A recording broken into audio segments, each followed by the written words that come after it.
Olá, sejam bem-vindos ao Halalcast, o podcast da International Halal Academy. É um instituto privado de formação, qualificação e capacitação com especialização no segmento halal.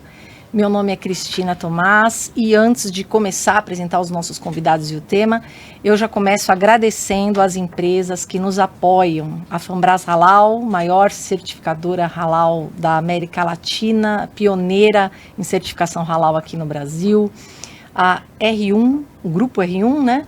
Que é especialista em cenografia sustentável e soluções de audiovisual para eventos. O R1 é o proprietário aqui do R1 Space, esse estúdio no qual gravamos o nosso podcast, e o hotel Sheraton World Trade Center, que fica aqui na Zona Sul de São Paulo. Então, muito obrigada pelo apoio.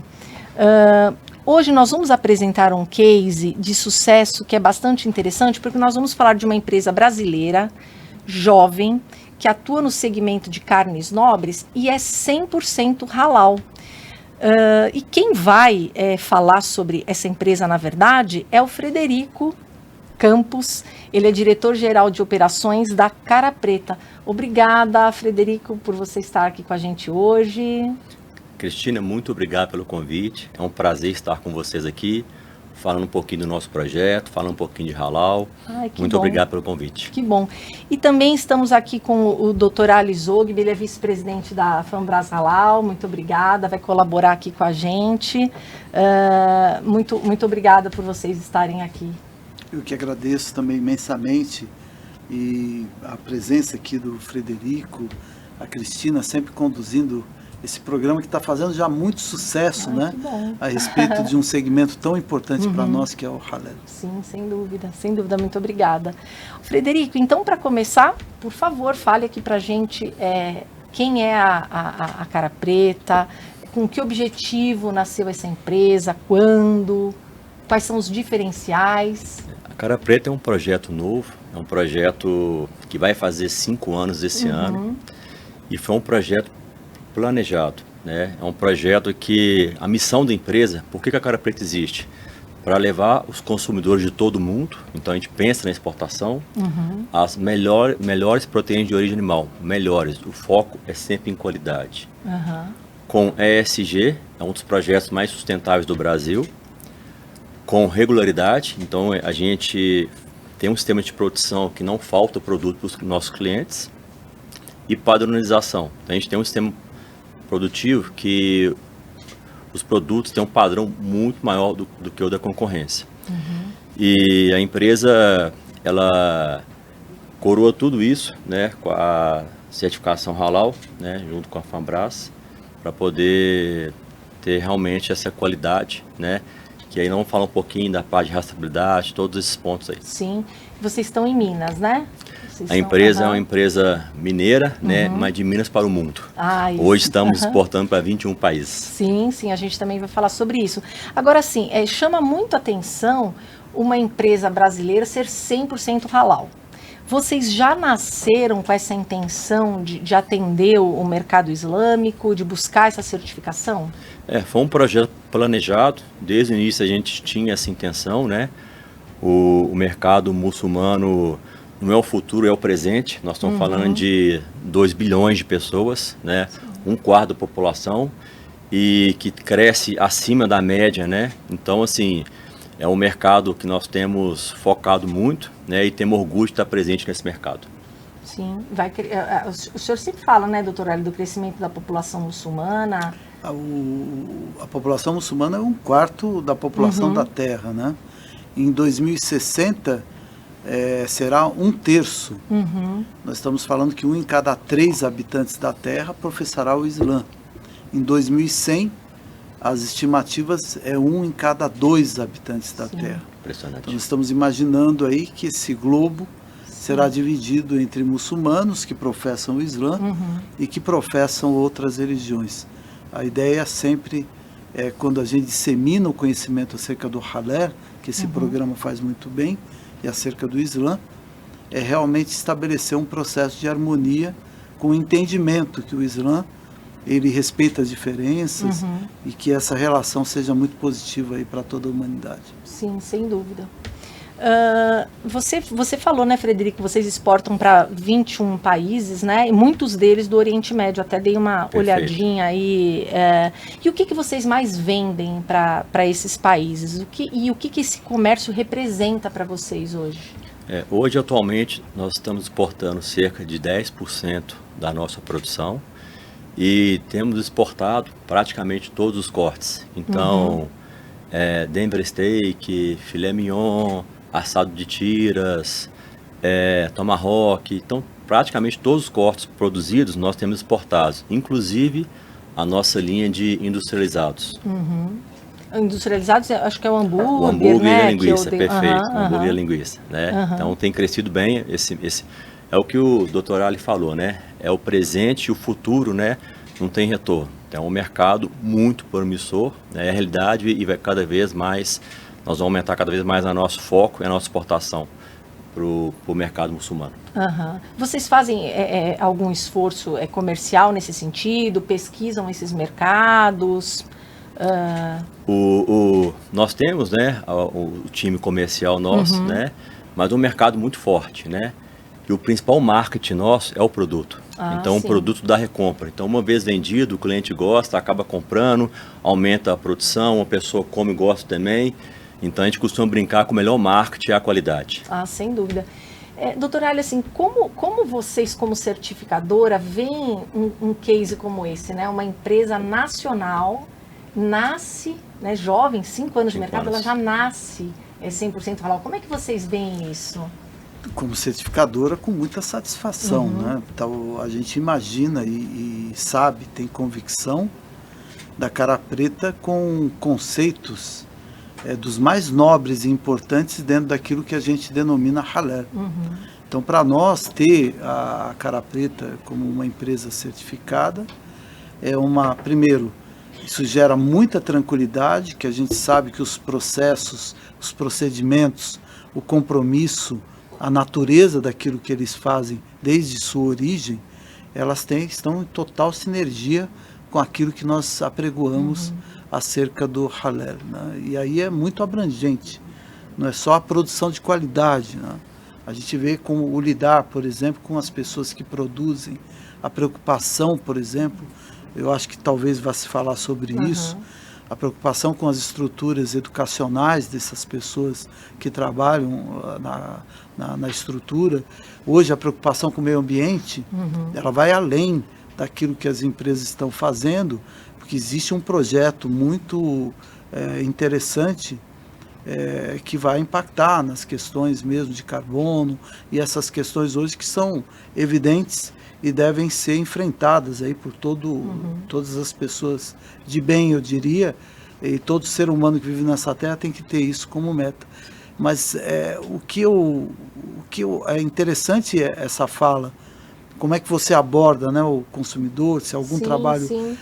O que eu tenho percebido, né, eu tenho viajado muito, a gente tem se comunicado muito com muçulmanos de diversos países. Sim.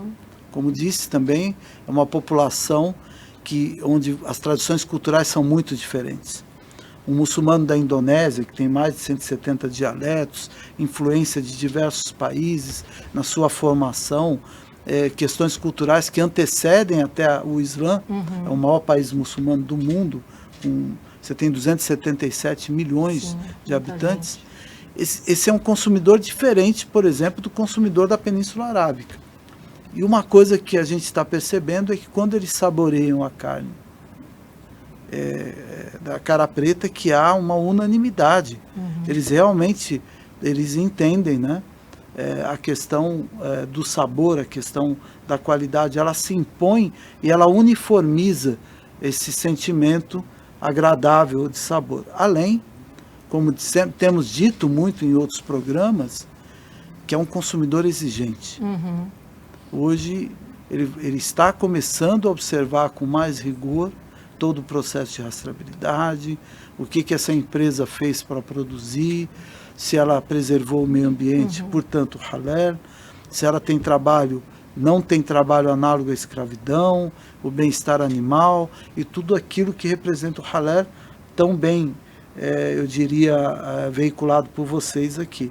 E a cara preta é isso, é um exemplo a ser seguido, de como você pode produzir com responsabilidade social, como você pode produzir com respeito ao meio ambiente, com respeito aos animais, como você pode produzir considerando a questão da saudabilidade, né? O levar aquilo que possa promover saúde ao ser humano. Então, acho que esse talvez seja o resumo de como nós enxergamos como certificador a cara preta. Uma palavra só, temos muito orgulho de ter a cara preta como certificado. É recíproco orgulho, essa parceria. Agora me surgiu uma curiosidade aqui. Tem sido normal vocês serem procurados por empresas que já sabem o que é o halal, já conhecem o mercado, olha, eu quero... Tem sido normal isso? Sim. Na verdade, num primeiro momento, em grande parte, as pessoas, claro, um plano de negócios. Eles precisam vender com um ticket médio que seja adequado para as necessidades daquele plano de negócio.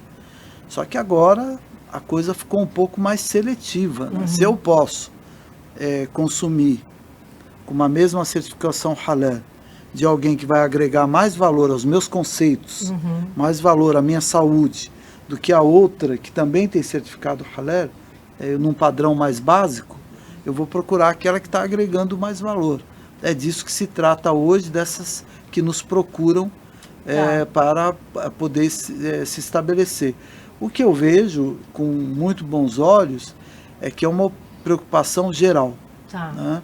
Acho que em grande parte o ESG ele foi um instrumento que transformou essa preocupação e os que tinham certificação halal, peraí, eu já tenho certificação halal, então eu já sou ESG, porque o halal preconiza isso na sua origem, né?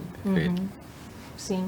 E assim, né, doutora, olha, a gente fala muito aqui, eu acho que vale a pena a gente sempre repetir, né? Porque assim, dá a impressão que só o mercado halal que está, os consumidores, né, de produtos halal estão ganhando com um produto halal, mas na verdade é algo que está disponível para todo mundo, óbvio, e que traz muitos benefícios, né? Então assim, o que esse selo halal ele traz para a gente? O que ele simboliza? O que ele garante para o consumidor? O selo halal há muito, né, deixou de ser um selo consumido apenas por muçulmanos. O exemplo que a gente sempre dá é que a China é quem mais certifica halal. E é um país de minoria absoluta islâmica. Né? Você tem certificações para o Japão, para outros países. O que se considerou quando você exige o selo halal ou a certificação halal? Você considerou que várias etapas elas são virtuosas. Então, as etapas desse animal, como é que ele foi gerado, por exemplo, se existe um respeito ético a esse processo, do que ele se alimentou, se aquilo de alguma maneira não quebrou uma cadeia, eu diria, ecológica, né? Ele como um animal herbívoro, né?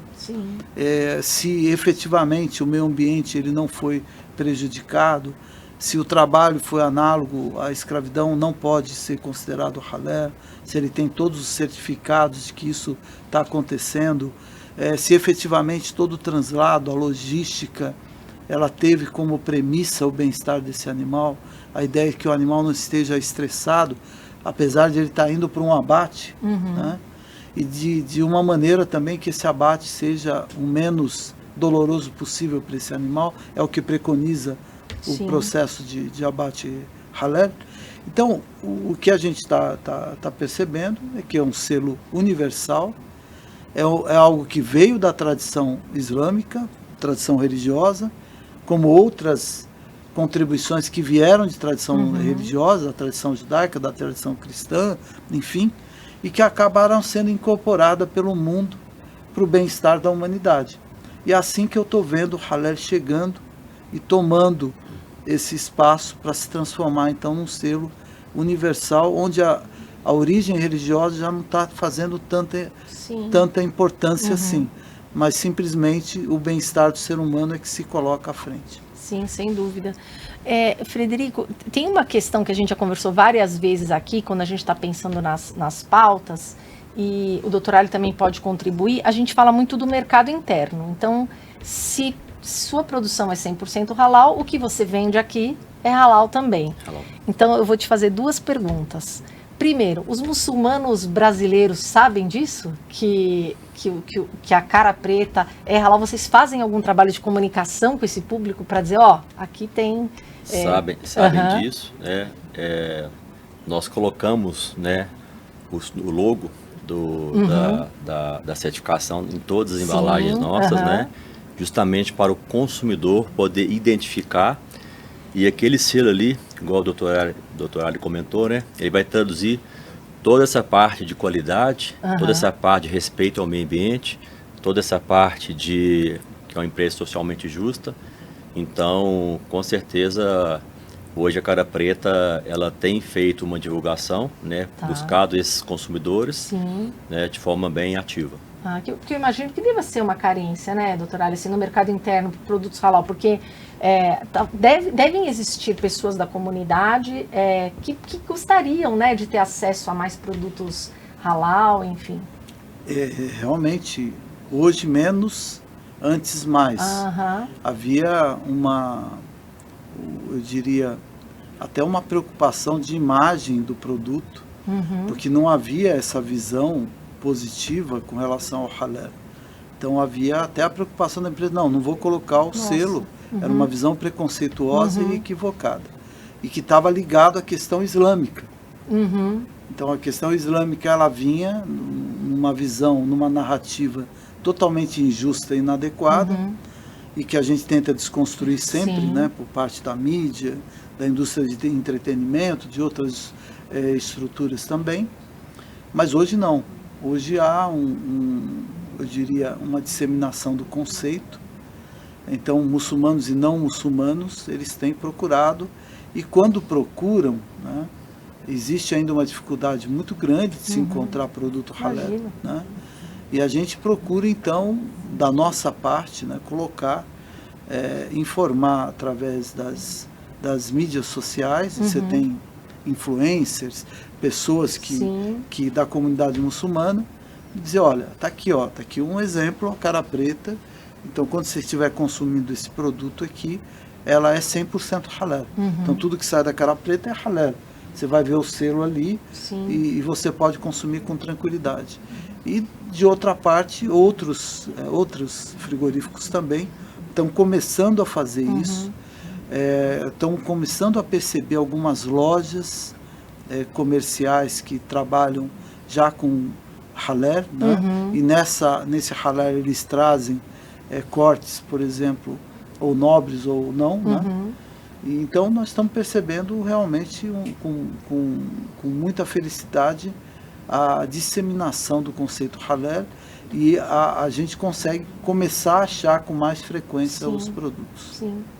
O Frederico, ainda falando sobre o mercado interno, eu vi que vocês têm 2 lojas, né, em Belo Horizonte, que é Boutique Cara Preta. Aqui em São Paulo tem também, ou vai ter? Nós estamos...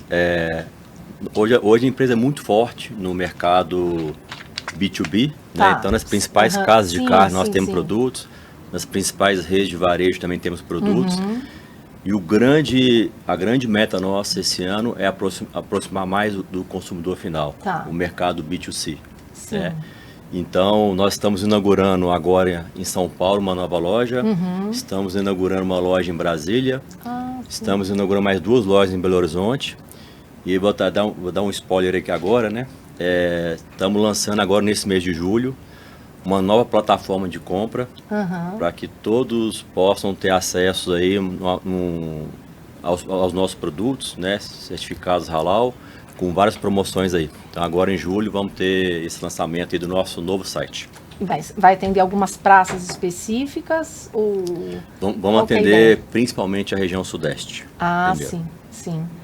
Que bacana. Esse conceito de boutique, né? Agora que as pessoas gostam, enfim. Da sua casa você compra, né? Tem um conforto, a comodidade, né? e com toda a gama de produtos aí. Sim, isso é muito bom.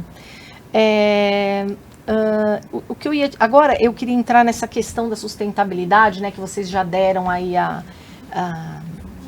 já adiantaram algumas questões, mas eu queria que você falasse um pouquinho, Frederico, das ações que vocês têm. Eu tive acesso a uma apresentação, até eu achei muito bacana que num determinado momento eu vi que vocês têm até uma escola, né? Tem casas, né? Tem casas para os colaboradores que trabalham ali, enfim, eu queria que você explicasse para a gente. Cara Preta é um projeto que dá orgulho para a gente trabalhar lá, é um projeto totalmente inovador e que, além da qualidade, né, você tem uma genética especial, focada em marmoreio, maciez, mas vai muito além disso. Então, hoje, dentro da fazenda tem uma escola para os filhos dos funcionários estudarem, é um projeto que o esterco dos animais, em vez de ser um passivo, vira receita, gera energia, que toca grande parte da fazenda, faz adubação orgânica, reduz o adubo químico, é um projeto em coleta seletiva, é um projeto que tem economia circular, então é um dos projetos mais sustentáveis do Brasil e do mundo. Vamos colocando um número aqui, a média Brasil hoje produz 5,5 arroba por hectare. A Cara Preta produz 120 arroba por hectare. Nossa. Isso é ser sustentável, é você fazer mais e menos área, é você evitar um desmatamento na Amazônia, né, sendo mais produtivo e eficiente. Então o projeto, eu costumo brincar que o boi é verde, né? Então quando a gente vê o boi lá, a gente vê aquele animal, além de qualidade, um projeto ser ambientalmente correto e socialmente justo, é gratificante. Não, sem dúvida. Então já nasce também já nasce isso tudo, junto com a isso empresa, tudo, acho né? que e tudo isso é coroado, né, com a certificação halal, que é isso, né, que o doutor Ari comentou com a gente aqui. Isso é ser halal. Perfeito. Né? E assim, e você percebe, o Frederico, que esse é um atributo mesmo assim, já fundamental, não só importante pelos benefícios, mas já é um atributo assim fundamental. Já tem pessoas, redes varejistas, o próprio consumidor final agora que ele fala, não, essa daqui não é só a qualidade também. Poxa, é uma marca bacana, tem essa preocupação, faz esse trabalho. Você percebe? Não tenho dúvida. Antigamente era bobeira, depois passou a ser importante, hoje é vital. A Cara Preta não tem dúvida disso. Ela vai começar a separar realmente as empresas. Nós temos uma obrigação comum, né? Temos que realmente ter um desenvolvimento sustentável. Qual que é a cidade mesmo? Só para a cidade de Minas que vocês têm? Nós temos, né? A fazenda tem uma em Jequitaí e tem uma outra que fica em São João da Ponte. Só para vocês terem ideia, Minas é o estado que tem mais municípios no Brasil. São 853 municípios. São João da Ponte está na posição 828. Está entre os 3% mais pobres de Minas Gerais. Nossa. E DH 0,56. Então é uma região muito pobre. E a gente poder estar nesse local, desenvolvendo a região, gerando só na região 500 empregos diretos, né? E mudando a região, mais uma vez, torna-se o projeto ainda mais sustentável, ainda mais gratificante poder estar participando desse projeto. Nossa, sem dúvida, sem dúvida. E o doutor Ali, o senhor falou que essa questão da sustentabilidade tem tudo a ver com o halal. Se o senhor puder explicar um pouquinho melhor isso, né? O senhor até falou assim, se é halal, já tem o ESG, né? Que é essa necessidade hoje das empresas, né? Acho que a palavra-chave é sustentabilidade, né? Acho que um plano de negócio ele deve hoje ter claramente, né, uma plataforma que vá fazer frente aos grandes desafios das mudanças climáticas que temos hoje, né? E certamente o exemplo aqui que foi estabelecido, que foi dado aqui, ele é um exemplo que permite a gente imaginar, né, essa questão da sustentabilidade como um processo de preservação da vida.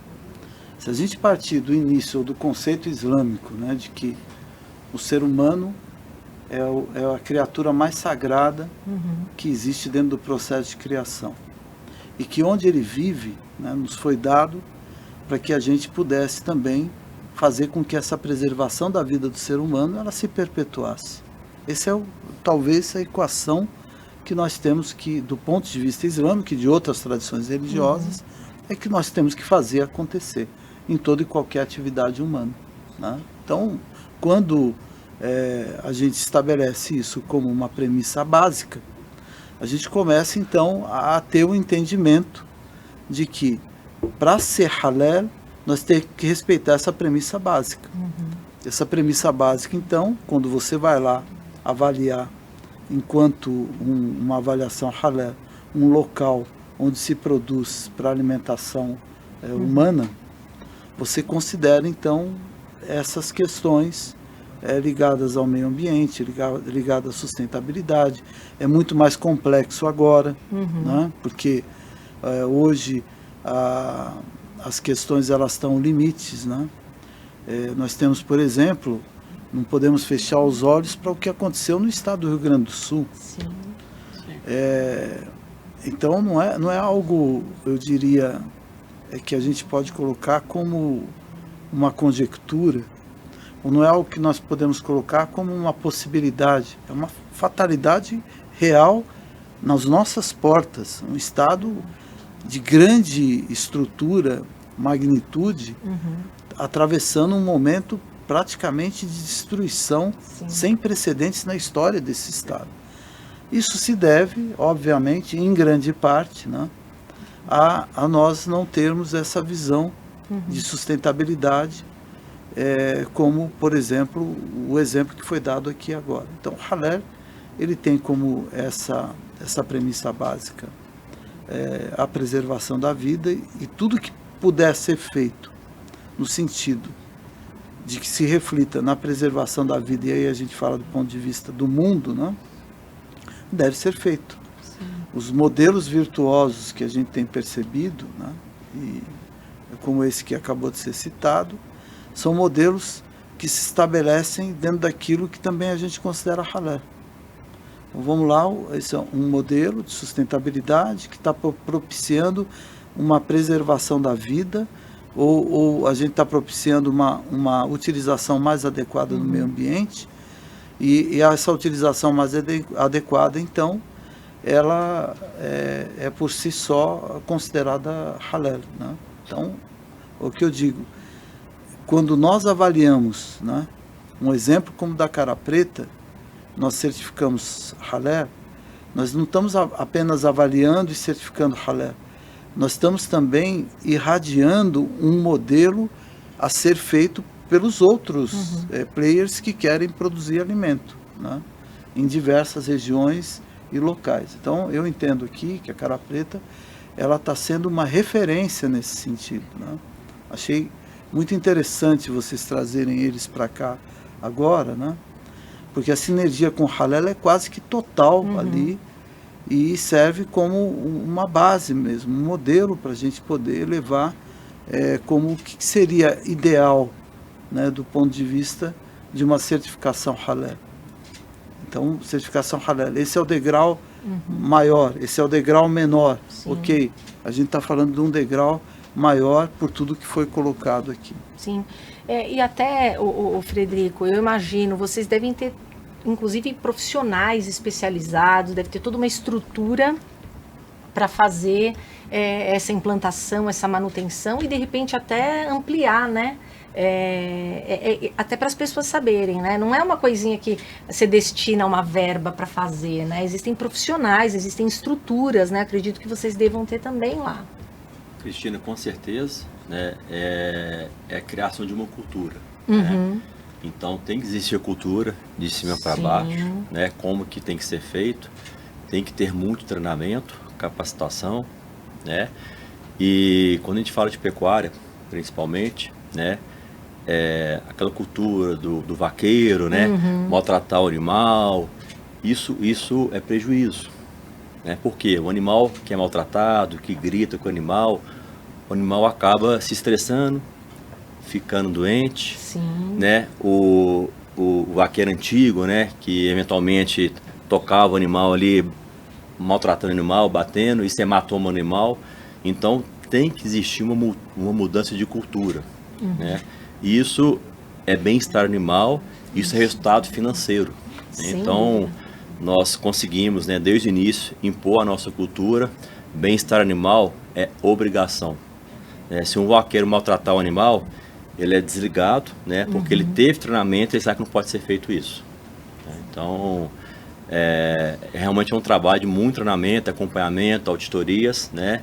Para poder buscar melhoria contínua dos processos.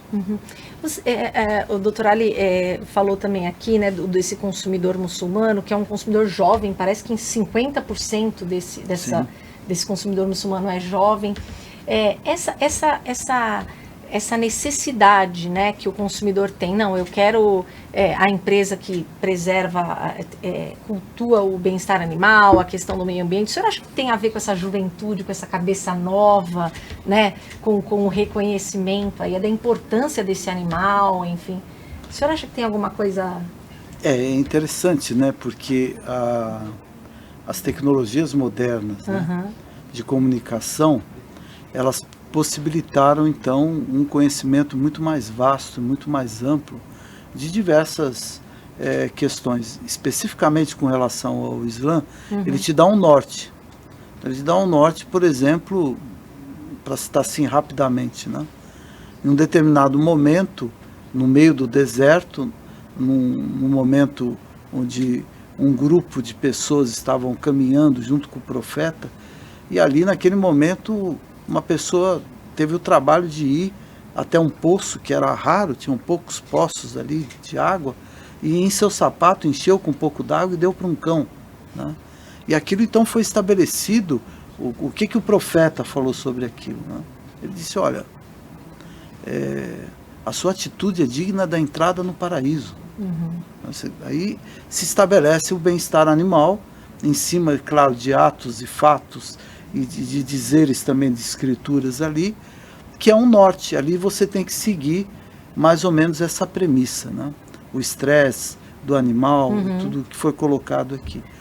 Obviamente que para além dessa questão, eu diria, religiosa, existem, é claro, mecanismos modernos que você tem que impactar num processo de educação contínua, como foi dito aqui, né? E nós, enquanto certificadoras, somos cobrados pelas acreditadoras para a gente ter esse processo de evolução contínua, e que, por sua vez, isso acaba respingando no processo de certificação.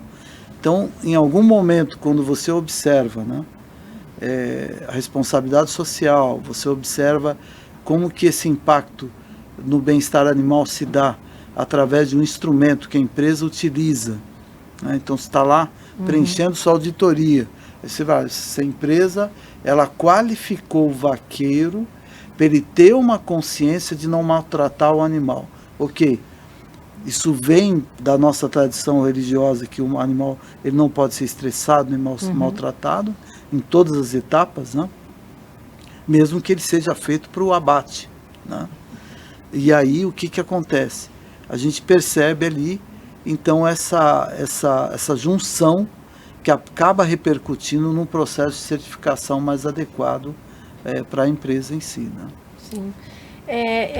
Eu até, o senhor falou isso, a questão dos animais, e eu fico, você também falou, né, Frederico, você falou, olha, hoje é fundamental, é vital a gente ter isso, a marca fica com credibilidade, valorizada, mas eu fico também imaginando na outra ponta o seu colaborador, né, que é beneficiado com essas políticas de responsabilidade social, né, como é que fica o engajamento desse funcionário, o compromisso dele, né, com a empresa? Hoje é até interessante porque inverteu, né? Então, o colaborador hoje, ele está totalmente... o porquê é muito importante. A partir do momento que nós explicamos por que queremos a cultura, então manter é muito mais fácil. Então, hoje o colaborador, ele está junto com a gente, né? Ele cobra o processo. Então, por exemplo, como que eu vou explicar para o vaqueiro como que ele tem que curar o umbigo do bezerro para ser bem feito, como que ele tem que fazer uma hidratação. Então, às vezes, um processo escrito pode ter dificuldade. Então, ele pede, a gente faz um treinamento, faz um vídeo, então ele cobra o treinamento. Então, eles estão cada vez mais engajados, né? Então, a cultura vai melhorando cada vez mais, eles vão entendendo, vão pedir mais treinamento, né? E aí, a melhoria contínua, né? A gente roda o PDCA, planeja, executa, checa, né? Vê se está certinho. e padroniza depois se estiver correto. Com relação ao halal, vocês também fazem esse tipo de treinamento para que as pessoas, os colaboradores entendam o que é o halal, o que envolve, a importância para a empresa, a importância dessa chancela. Vocês também fazem algum trabalho nesse sentido? Com certeza. A gente faz uma divulgação interna, né? Halal é porque é a cultura, né? Sim. Então a gente tem trabalhado forte, né, internamente para criar multiplicadores, né, dessa cultura e da importância da certificação halal. Ah, que interessante, né? E até isso que você falou, Frederico, é um pouco do que a International Halal Academy também tem como missão, né? Porque, na verdade, né, doutora, tem empresas também que recomendam aos seus colaboradores que se inscrevam, né, que façam a sua inscrição no portal para fazer os cursos, né? E é justamente isso, né? Então, a International Halal Academy, ela é uma plataforma que ela oferece, né, cursos gratuitos e certificados sobre halal, sobre uma série aí de vertentes, né, relacionadas ao halal. E a gente sempre recomenda que quem tem interesse, quem quer saber mais, quem quer melhorar o seu currículo, até para de repente trabalhar lá, mandar um currículo para você lá na Cara Preta. Vai ser muito bem avaliado. Para que busque essa capacitação, né? São cursos gratuitos, né, que a pessoa faz de acordo com a sua disponibilidade de tempo. São cursos online, né, e todos certificados, né, com professores especialistas na área, né, doutora Ali? A gente entende que não há como deixar de enxergar a necessidade de ter conhecimento acerca dessa população que vai dividir o mundo em 2100 entre muçulmanos e não muçulmanos. É até necessário por uma cultura de paz. Sim. Para além disso, se você imaginar do ponto de vista econômico, não existe como você deixar de enxergar esse momento, né, que a nossa população mundial vai atravessar, dado esse aumento aí da população muçulmana no mundo. E eu diria também, sem sombra de dúvida, né, que o conhecimento, ele de fato, né, ele leva a você afugentar os preconceitos. É interessante que as empresas hoje certificadas, todas elas têm um comitê halal, eles estão sempre muito atentos a tudo que diz respeito aí a esse processo ligado à certificação halal. As empresas hoje têm acesso através da academia a poder em qualquer tempo fazer essa qualificação. Sim. Porque a gente respeita até esse turnover.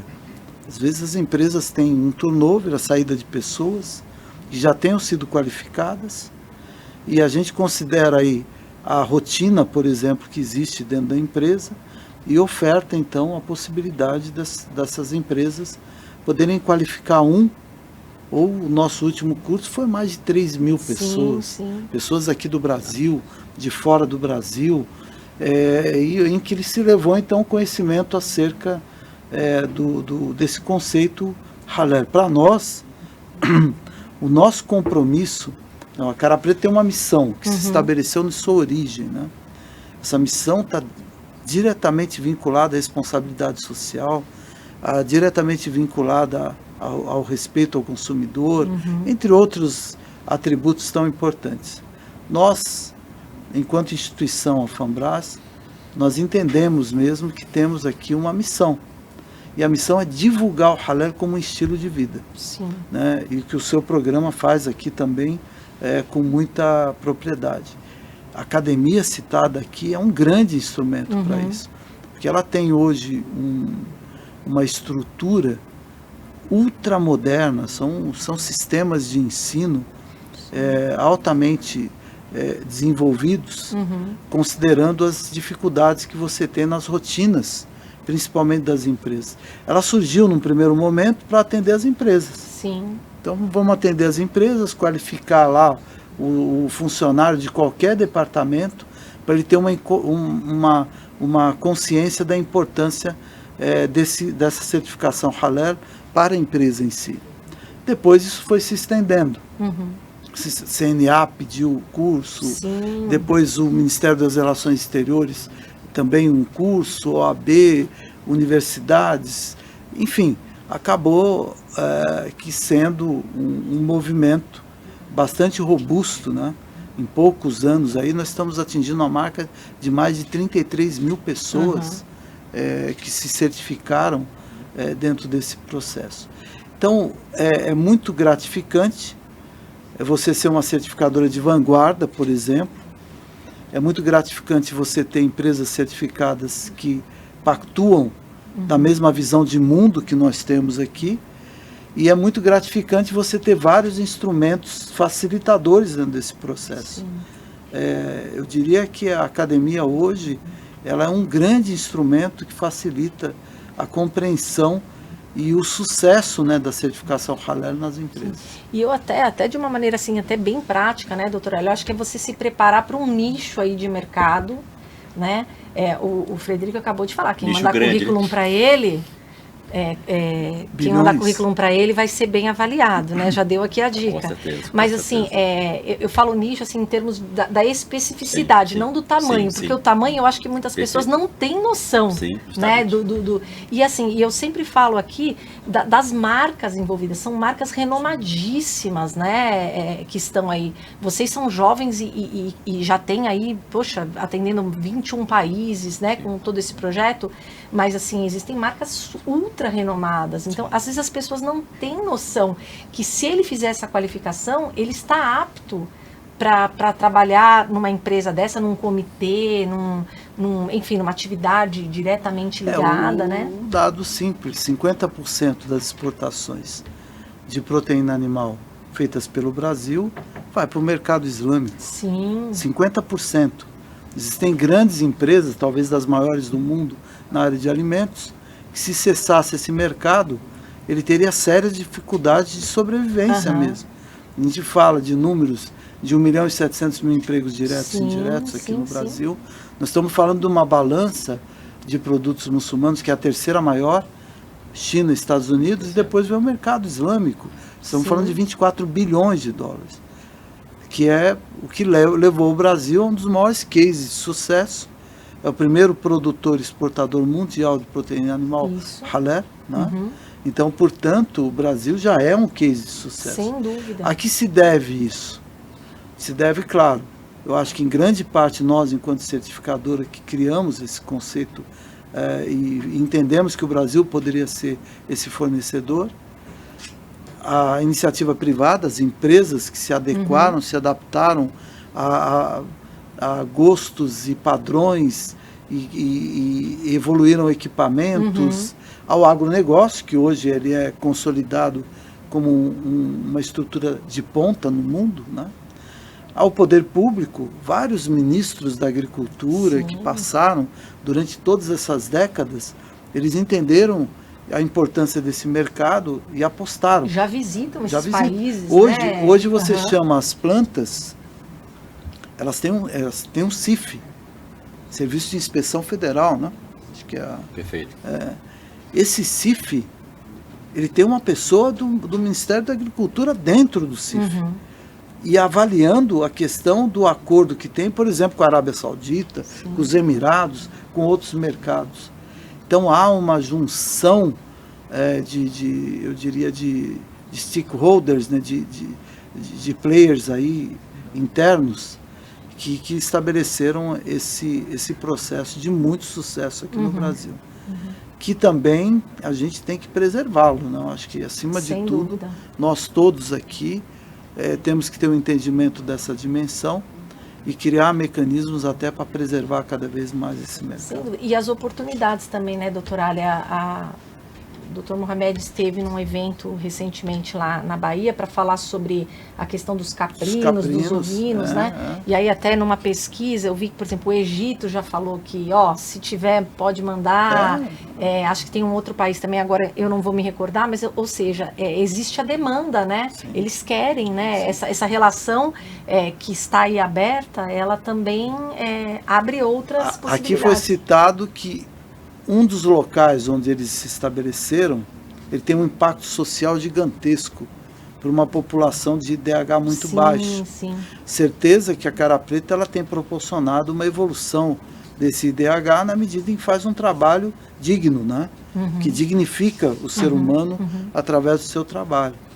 Da mesma maneira, esse apelo do Nordeste é um apelo de cooperativas, dos pequenos, para que eles possam evoluir nesse sentido. Então, não há como abrir mão, né, da responsabilidade social hoje no processo de produção de alimentos. Mas eu acho que o grande trunfo que nós temos hoje, né, porque nós falamos de 24 bilhões, né, que estamos...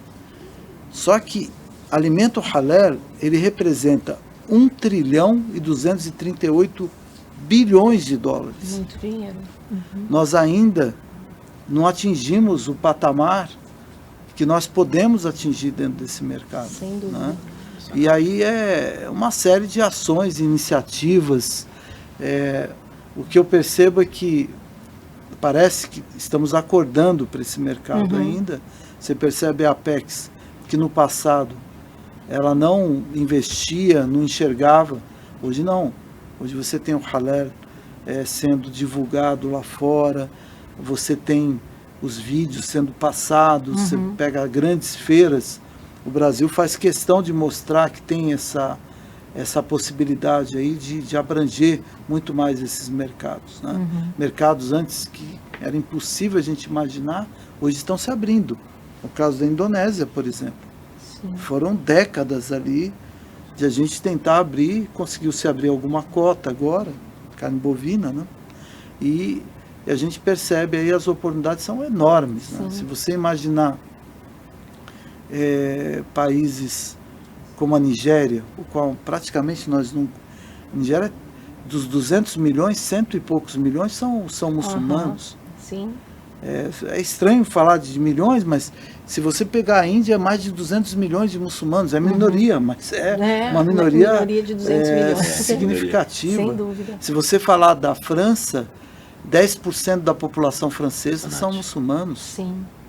Então, é de se pensar nesse mercado com todo o cuidado que nós precisamos ter, e principalmente enxergando, né, exemplos como da Cara Preta, que podem ser um caminho a ser trilhado para a gente conseguir aí sucesso nesses mercados. Sem dúvida. E até assim, só para concluir, assim, Frederico, doutor Ali, quando eu vejo aqueles relatórios, né, que falam do mercado halal, em todos os seus segmentos, alimentos e bebidas sempre está no topo, né, doutor Ali? Acho que isso não vai mudar, mas você vê outros segmentos, igual um dia desse eu pesquisei sobre moda, nunca teve retração, só tem crescimento. E assim, agora a Olimpíadas vai dar outro salto, porque as gigantes de marcas, as marcas esportivas, né, as gigantes, elas já têm toda uma linha halal também, né, que está impulsionando, né, mais ainda o segmento de moda. Então a gente vê que em todos os segmentos não tem retração. Pelo menos eu nunca identifiquei nenhum segmento que teve uma queda, teve uma retração. Muito pelo contrário, né? Só para frente. Só para frente, realmente. A gente está falando de 6 trilhões de vários segmentos de dólares, né? E com uma tendência sempre a um crescimento vertiginoso aí, né? Então, o que eu penso é que nós precisamos nos preparar no turismo islâmico. Se uma população... É interessante, você vai para a Disney, por exemplo, você entende mais ou menos o que está acontecendo lá e quanto você tem de pessoas muçulmanas visitando aquele espaço, né? E o Brasil como um destino que praticamente os muçulmanos não vêm para cá. Da mesma maneira, a certificação ela pode propiciar um caminho para você preparar para receber essas pessoas e, portanto, gerando divisas. E gerando intercâmbio, sim, por que não? Com as diferenças, né? O Brasil que tem esse tecido social tão plural, né? A gente poder também trabalhar finanças islâmicas, né? Eu acho que podemos, a modas, os cosméticos, os fármacos, você tem segmentos aí ainda muito pouco aproveitados aqui pelo Brasil. Sem dúvida, né? Tem, o Frederico, depois que eu vi as apresentações de vocês, entrei no site, me veio assim uma coisa, trazer a Cara Preta aqui é mostrar o halal na prática, né, doutora Ali? Acho que é isso, porque a gente fala do conceito, mas eu acho que quando a gente ouve a sua história, né, a questão da empresa, o que ela faz, eu acho que torna muito concreto, né, o halal. Então eu acho que essa é a grande contribuição que você, por meio da Cara Preta, está trazendo aqui pra gente, né? Mostrar o halal aqui na prática. Quem quiser saber, que entre nas redes sociais de vocês, né, no site, para se aprofundar. Com certeza, né? Pode procurar aí o site da empresa, né? É Cara Preta. Tem também o Instagram, todas as redes. Queria agradecer a oportunidade. Imagina. É um orgulho estar presente aqui, né? E parabenizar pelo programa, né? Desse tema tão importante. Eu acho que é imperdível, né? Realmente é muito enriquecedor e nós estamos falando do presente e do futuro. Sem dúvida. Agora, tem uma pergunta que eu esqueci de te fazer. Eu não posso deixar você ir embora. Não. Por que o nome é Cara Preta? Legal. Esqueci. Boa pergunta, né? É um nome forte, né? E foi criado através Boi da Cara Preta, a lenda, né? Sim, sim. Então remete ao Boi da Cara Preta, a lenda, né? E o logo é a junção de um peixe, de um ovinos e do bovinos, né? Legal. Então vem da a lenda, né? Que legal, legal. Bom, antes de eu me despedir de vocês, a gente tem uma lembrança. Doutor Ali, por favor, passa para o Frederico. Você vai lembrar do dia que esteve aqui com a gente. Olha, adorei. Uma lembrancinha da Muito academia. Muito obrigado, Cristina. Então, muito obrigada, viu, mais uma vez. Não tem como esquecer, não. Que bom, o Frederico veio exclusivamente, né, de Minas para estar aqui com a gente. E para estar aqui com vocês nesse excelente programa. Volto quantas vezes forem necessárias. Parabéns. Bom. Muito obrigada. Muito bom. Obrigada, doutora Ali. Obrigada Cris, também, viu? Foi um prazer enorme aqui estar com o Frederico. Lembranças ao Rodolfo, que é esse grande mentor, né, com certeza. Do conceito, da ideia. E eu fico aqui muito feliz desse programa ter tratado, né, de um modelo tão virtuoso, né, em que a gente pode assim dizer, olha, é muito bacana ver como se pratica o halal dentro do grupo Cara Preta, né? E a gente pôde aqui elucidar aqui algumas dúvidas. Parabéns aí pela condução do programa. Eu me coloco sempre à disposição. O tema halal para mim não é uma obrigação a gente poder estar disseminando. Sim, uma missão também, sim, né, doutor Ali? Eu gostaria só de agradecer também a Fambras e obrigado pela aula hoje, tá bom, doutor Ali? Sim. Imagina. Esse é o nosso objetivo, né, Frederico, assim, é compartilhar conhecimento, é quebrar paradigmas, tirar dúvidas, né? Por mais que a gente esteja envolvido, né, a gente está no dia a dia, né, bem envolvido, a gente tem sempre aprende mais. Sim, né? sem dúvida. Sem dúvida, isso é muito... Eu também compartilho da sua opinião. Eu queria agradecer a você que está aqui acompanhando o Halalcast, pedir para que você nos ajude a divulgar esse conteúdo. Com certeza tem outras pessoas interessadas no assunto que às vezes não sabem onde encontrar informações de qualidade. Então, nos ajude a compartilhar. Inscreva-se no nosso canal aqui do YouTube ou no Spotify, se você preferir nos ouvir apenas. Siga a International Halal Academy no LinkedIn e no Instagram. Lá nós compartilhamos o trabalho, os cursos, quando tem episódios novos do Halalcast ou vídeos, né, as entrevistas que a gente faz, o Momento Halal. Acompanhe que vai vir muita coisa boa aí. Muito obrigada e até a próxima.